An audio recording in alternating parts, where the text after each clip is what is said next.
संस्था आहे, तिथली आजची परिस्थिती ज्या पद्धतीने काही प्रमाणात भ्रष्टाचार असेल आणि सरकारकडनं त्या विभागाकडे नाही तर बेसकडे ज्या पद्धतीने दुर्लक्ष केलं जातं, ते दुर्लक्षाकडे बघून आणि उद्या जाऊन ती संस्था अडचणीत घेऊ नये या दृष्टिकोनातून जर दोन्ही ठाकरे परिवार एकत्रित येत असेल तर त्याचं स्वागत आपण सर्वांनी केलं पाहिजे। पण हे फक्त बेसच्या इलेक्शन बाबतीतचा विषय आज आहे।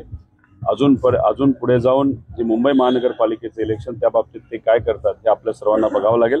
पण विषय एवढाच आहे की जिथं अन्याय होतो त्या अन्यायाच्या विरोधात जर काही लोक एकत्रित येत असतील आणि कॉमन अजेंडा घेऊन येत असतील तर मला असं वाटतं की काही हरकत नाही। महिला आयोगाने जे अध्यक्षांनी ट्विट केलं 3 मुलींची नावं त्यात आहेत, कसं बघता म्हणजे नावं टाकणं गेलं आहे? एक तर या 3 मातंग समाजाच्या ज्या मुली आहेत त्यांच्यावर अन्याय झालेला आहे। कुठेही सर्च वॉरंट नसताना सुद्धा पोलीस प्रशासन त्यांच्या घरी आणि ऑफिसला जाऊन कुठं ना कुठंतरी त्यांची बदनामी करण्याचा प्रयत्न तिथं झालेला आहे। तुम्ही समजून घ्या की ऑफिसमध्ये जिथं लोक असतात तिथूनच एका महिलेला जर पोलीस गाडीमध्ये टाकलं जात असेल, नाहीतर मग 2 मुली जिथं राहतात त्या घरी जाऊन आसपासचे जे पब्लिक आहे त्यांना काय भावना वाटणार। आणि मग वॉरंट नसताना तुम्ही त्यांच्या घरी जाऊन तिथं त्यांना ताब्यात घेता, त्यांचं इंटोग्रेशन तिथं पोलीस स्टेशनला करता आणि नंतर फार वेगळ्या पद्धतीचा वाद निर्माण झालेला आपण सर्वांनी बघितलंय। याच्यातच पोलिसांनी असं सांगितलं होतं आणि कलम त्या पद्धतीचे आहेत की या मुलींचं नाव हे कुणी प्रसिद्ध करायचं नाही। पोलिसांनी नाही केलं, आम्ही कुणीही तिथं केलं नाही।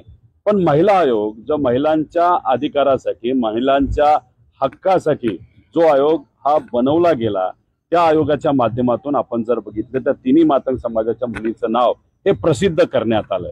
आता BNS 72 हे जे कलम आहे त्याच्या अंतर्गत हे एक फार मोठं गुन्हा आहे।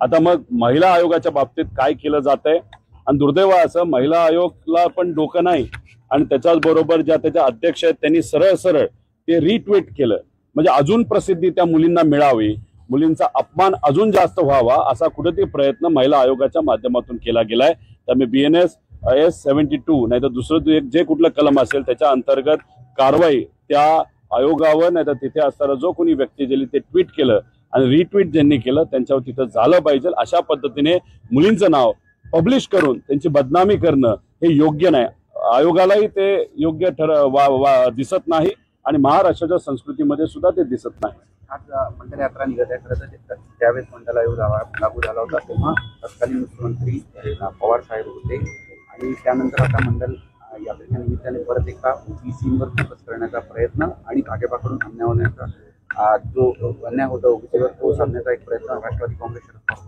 ते आज महाराष्ट्रामध्ये काय होतंय तर समाजामध्ये वाद निर्माण केला जातो, हिंदू मुस्लिम वाद केला जातो।